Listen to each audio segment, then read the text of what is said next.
Do you ever struggle playing D&D when you have ADHD? I do. Today we're going to chat about some of the struggles and highlights about having ADHD and playing D&D. But before we jump into that, hi. We are Lore, Love, and Loot. I'm Emry. And I'm Tyler. And we are a nerdy married couple that love games. And today we're talking D&D. And ADHD. I've just recently been diagnosed with ADHD, and it's been quite the journey of figuring that out. And it's made some things about my play style make a lot more sense. Mm-hmm. And some things that I struggled with and felt guilty about have had a little bit more self-grace with. So I just want to talk about it in case anybody else is struggling with these same issues. Yep. And today I'm going to put you in the interviewee chair, and I'm going to ask you some questions. Okay. Okay? So, off the top, what do you struggle with? What do you find challenging at a D&D table? D&D, I guess, is a long-form game. It's sitting for a long amount of time, taking in a lot of information, waiting patiently for your turn, and having to kind of, not optimize, but like do the best that you can under pressure. Those are all problematic. Yep. So I really struggle with long exploration sessions. I really wish I didn't. It's probably the pillar I enjoy the least, and you and I have had this conversation a lot. We've talked a lot about that. Yeah. Where I struggle to stay engaged when the group is moving through a room in a dungeon or different rooms in the dungeon, and each person's going their own way and has their own turn, opening a door and seeing what's inside and looking in this bin and picking up that rug and or take that and replace it with forest or swamp or whatever the scenario is. Travel. Anytime there's things to explore and things to find, it's when it goes overboard. Yeah, I don't know if it's like my brain wants to fast forward and be like, okay, well, we found the things we needed to find, check it off, which is weird because I don't play that way in any other aspect of the game where I'm like, we need to do it right. Yeah. But yeah, I really struggle with long explorations. Yeah. And I wonder if there's a piece of that, like you said, about doing it right, and you know that's not how we play, right? Yeah. There's no right way, but I wonder if it's a case of we kind of know what we already are looking for. Mm-hmm. And once you found it, or once you have the clue you feel like it's in the room, the rest of it's just dressing. And it's kind of like... Maybe none of it matters necessarily. So let's get to the part that matters. Or I know you've planted a clue or two or a hook, and I'm like, we need to find the things that are important. And like, maybe because I'm not somebody that cares about like loot necessarily. Yeah. Like I often find like looting scenarios a little bit like the same thing where I'm like, okay, cool, there's gold. There's a ring, neat. And like move on from it where if I had a second, I could understand that was a cool ring and a cool item and something like that. But I often, I blur out during a lot of that. Yeah. Well, I think having played for a while, and, you know, I'm not your only DM either. You've played with other DMs and some other wonderful DMs as well that do things differently. And I think you are, again, now one of the strengths that I think I see is you're fairly in tune with what your DM wants and what your DM is putting out there. Yeah. So I think that like almost doubles down going, I've heard his description and I can pick out the pieces that I feel like this is what's important. Yeah. So you hone in on those things and you're good at finding those things. But then the other stuff, it's kind of It's hard to, it's hard to focus. So what are some other things that you struggle with at the table? One thing that I get frustrated that I struggle with, because I really deeply in my soul want to enjoy it, is sound effects and music. Mm-hmm. Because like I love that you get to create these soundscapes and pick out the perfect music for the perfect fight, and have like when you used to use like Sirenscape and stuff and have all the different sound effects in the tavern and like I loved it in my core, and my auditory processing couldn't handle it. I got so overwhelmed and overloaded, and then I was struggling to focus at what was actually being said and could happen because it was just too much. So that one's really disappointing, because like you've been very good at checking in with me about volume levels and things like that, like when you need to take it down so that I can focus. And I just wish that wasn't a barrier for entry so that you could like play and create a little bit more. I do struggle with that one a lot. Yeah. Well, we'll get into it more, but it's that communication piece that's fairly important there. That is a struggle, but there's ways to still have it. Yeah. But just looks different. Yeah. Right. Yeah. Other struggles. I struggle, and I don't know if this is like the actor background in me, but I think it's also like what you said, like knowing the goal of the table and how to get there. I struggle with like meandering scenes or like conversations between characters that don't have like a point or aren't driving story or character forward. Like if people are just chatting with the barkeep about how many ales they can drink and that doesn't actually build any character for them, or like, you know what, I'm all for building character, don't get me wrong. That is play how you want to play. But I struggle to pay attention during those scenes when I know it's not something I need to take like notes on or take like bring that up with that character again later. If it's just noise, for lack of a better word, it's a hard one for me to focus during those scenes. Yeah, you're not a part of the scene. There's no weight to the scene. And yes, it could turn into it. Like, I think you're paying enough attention that if something does become important, like you might be able to tune back in. But during the ones where it's not, it can be easy to tune out, right? That's where I find I wander. Yeah. So you had, I think, one more thing you wanted to talk about, struggle at the table. Yeah, and this one feels a little embarrassing that it's just like, I don't know, as somebody who was like did really well in school and things like that, I struggle processing story beats and lore drops sometimes, and I have to ask you to repeat what you just said because I didn't catch it, or it didn't sink in deep enough. And sometimes it's because I'm taking notes and trying to keep up, but sometimes I'm looking at you and I'm listening and the words are just garble and I have to be like, no, I need that again, please. And that just feels like such a, I don't know, a failure. It's not, but that one's hard for me, where it looks like I wasn't paying attention. Yeah, no, that's fair. I will say, going through some of these things, that's one that I probably noticed the least. No more than anybody else, at least from my point of view. But like you mentioned, it's probably more for yourself than it is outwardly at the table. I find it more in, well, it's not necessarily with lore. I was going to say I find it more at tables that are more like of the mind. Like if there's no map or there's no something, like I'll need to clarify where someone went or where something happened.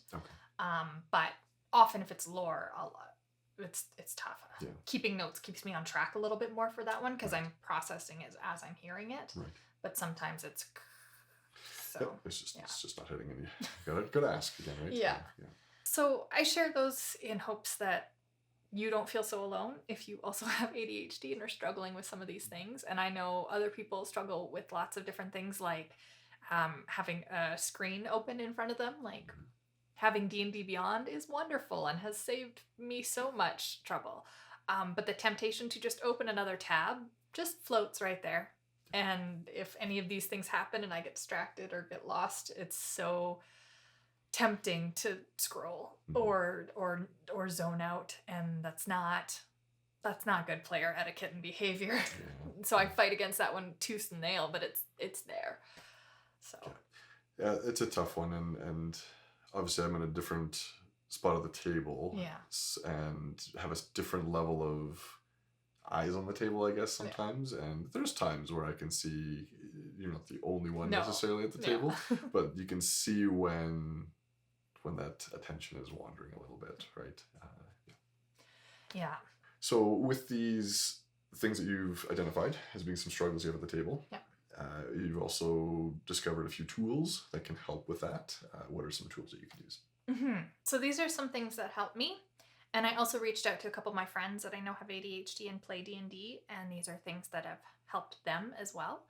The goal is to be non-distracting, but keeping yourself focused. So obviously something like fidgets is high on the list. Having something in your hand to play with that doesn't distract from the energy at the table.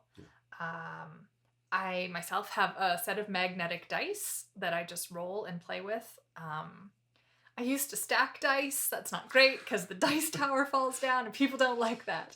So dice towers, fun, but that's usually in a session 0 somewhere. Is no stacking dice.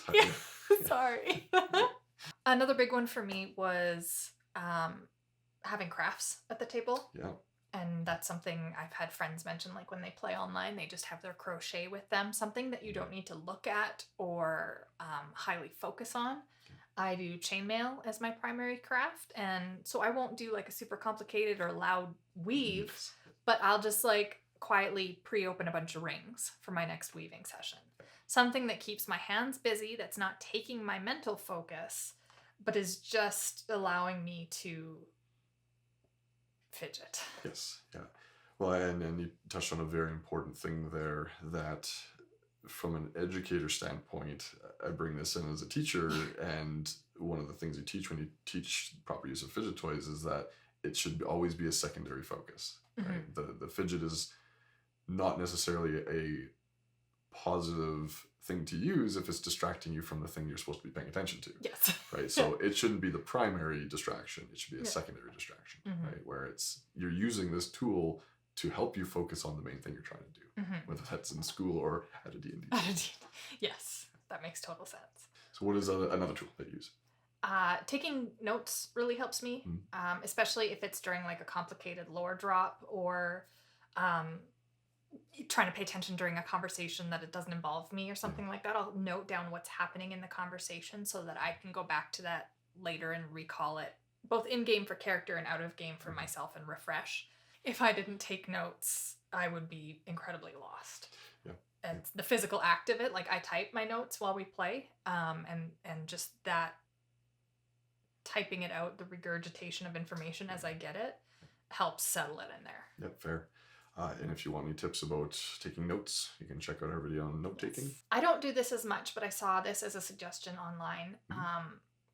The funny thing that I saw was the primary thing that most people said when asking the question, like, how do I deal with ADHD at the table, was, well, be the DM.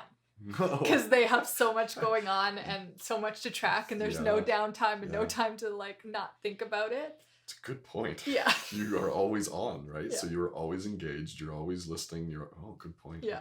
So that was the primary. But if you don't want a DM, something that... Jump from the DM table. I will soon. Yes. I'm working on it. Well, you've done some before too. Yeah, I've DM'd. I'm just working on my new campaign. Another tip that I saw that I don't tend to do, but a lot of people do, is taking a more active role in the game. So like asking the DM if you can track initiative. Or asking the DM if you can be in charge of the soundscape or the music or something like that. So like being engaged in some running of the game capacity so that you have to be on. Interesting. It brings up one that I've heard before that I never really put together would work in this case. But if you are okay letting go a little bit as the DM too, I've even heard of players tracking the hit points of monsters. It's kind of a little metagamey in a sense, but it could still be an interesting thing of where they're doing the math and taking the numbers while their turn is not there. Yeah, interesting. Could be neat. If you're using anything at the table, especially for combats where we know it can take time between turns and such as well, you could have a designated person as the mini mover who's there moving the minis around as you say, okay, I want to move there. Okay, you move them there. Condition rings, those kinds of things. If you're using those, you can have those. That's the person who does those pieces. Right. Just being more actively involved. Even something as simple as like tracking the party's loot or gold, or like just those extra little things in the in-between or the quiet moments that give you purpose make you be a little bit more on when it's necessary. Doesn't give you as much of a chance to turn off in those moments because you're always thinking of those little pieces, right? Interesting. So super important part to all of this is to make sure your table is okay with it. Like, be upfront and explain what's happening. And like, I realized one time with a group, I hadn't explained why I was chainmailing, and they all thought that I had like a big market coming up and that I was just trying to slam out orders. And I was like, no, just need to... One of my tools. Yeah. And so explaining that you need to fidget, or that you're going to track this, or that you've got your phone open and you're going to play Candy Crush on the side because you can hear better when that happens. Like, the screens can be bad, but they can also be helpful if it's again your point earlier about the fidget isn't the primary focus. You hear often the screens are such a distraction, right? But truly, if you find the right tool within that device, it can actually be a positive at the table. But you need to talk to your table about it so they don't just think you're playing on your phone and checking out. right? As long as there's a clear communication with your group and your party, that's what leads to 90% of this working. Absolutely. So with all of these tools that we've discussed and these other things that you can do at the table, yourself as the person with ADHD, what can I, as your DM or any of your other DMs, what can we do to help support you at the table? Yeah. A big one for me, at least when we're playing at our table here, I enjoy things on the table. I enjoy a map. I enjoy minis. I enjoy, like you said, the rings. The condition rings, like just anything that is visually escaping that I can focus and picture what's happening in a scenario. That really helps my mind stay engaged with what's happening in the moment. Yeah. So possibly something I haven't done before, and I've got a container of things like fire tokens and little bits like that, where if in the moment I forget sometimes and I go, I could put some fire out when a fire gets started. I could put that container in front of you. Yeah, I'm in charge of lighting and everything on fire. Well, yeah. And interestingly, sometimes you do, I guess. So that could be your thing. I'll give you the tokens, and if you start something on fire, there you go. Put the token out, right? Or any of the other tokens that might represent something that gets put on the table. You could put those things out there. Things like calling out initiative. So even if I'm not tracking it, but being like, so-and-so's turn, you're up next. This person's on deck. Like, just so there's an awareness of not when I need to concentrate, but just making sure that I'm in the moment and focused still, because there's an implication of action coming. It could just pull you back in. If you happen to be, if you've drifted out a little bit, then it could be, okay, oh right, my turn is coming up. I got to pull back into that attention. Fair. What are some other things DM can do? We don't run a super long session. Like, we usually run a 3-hour session. But having breaks is nice. If you're going to go 3 or 4 hours, having a mid-break or even more, I've heard people breaking it up into like hour-long play bits and then having a 5-minute stretch just to break it up, just to get blood pumping, regain the focus, sit back in recharged. I mean, that has its own problems with focus and people wandering out and then needing to come back in and things like that. But having breaks is definitely something that could be or has been useful. Thinking about breaks and what you just mentioned, there are definitely times I can think of at the table where, someone gets up, goes get a drink or something, or goes to the bathroom. And I guess if you were to say, hey, at this time we're taking a break, some of that could be, because you kind of keep a scene going with a little bit more, like keep the energy and keep the focus on it when we know that we're going to have a break in 10 minutes and everyone can stay in that moment. And then as soon as the break comes, go take your break. Try to time it probably at a good point. Like, hey, either the end of a combat or the end of a scene or something, and say, okay, everyone, take 5, and let's come back to it. And I mean, that could be something that the person with ADHD helps track. It's time, we need to break. Or, because I track end of session time for you. You do, Yes. Something you could get into another day, but you've got a bit of time blindness and we're in the game and I can't stay up too late at night or I get real slow. So I have to call when it's time to wrap it. She gives me a warning of 10 minutes or something, and then I watch for a scene that's going to end, but we'll get into that another time. And I guess the biggest thing about a table for me is the size of it. Like, I think I would struggle to be at like a 7 or 8 person table when there's a lot going on. Like when we played with 6, it was even hard. Because there's so much time, dead space between my needed action, which is, I mean, it sounds so selfish to say, like, oh, the world's happening without me. But it's the truth of needing to focus and stay focused and stay in it. I would be a lot more on at a 2-player table than a 7-player table.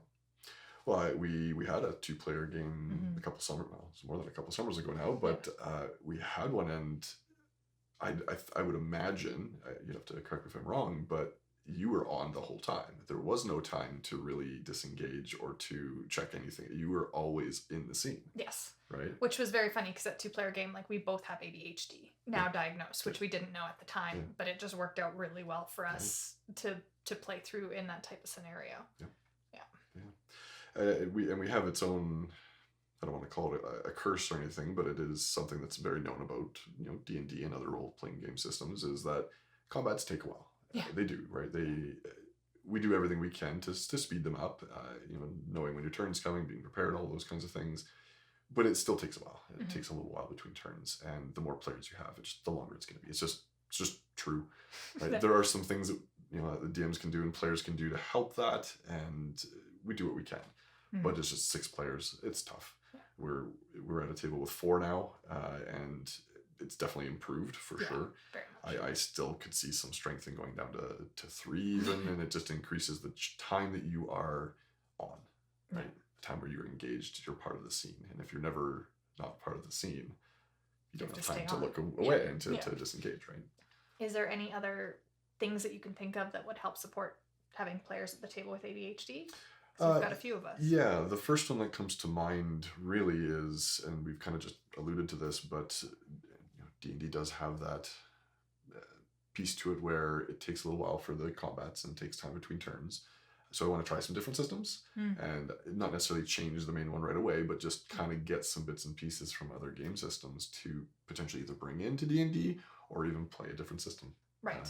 I'd like to try Daggerheart. Yeah. I do see that, at least from what I've seen in actual plays and whatnot, is that you're kind of always engaged in a sense because there's that initiative order. It's not there. So you're always watching for an opportunity to take your turn. To play. Right. And it could be something we always try in D&D as well. I've toyed around with the idea of taking out that initiative system. Maybe even that could work. But that could help where you're always on. There's even some little homebrew things that I've thought about before, being able to take reactions for more things than just the standard things that are in the rules.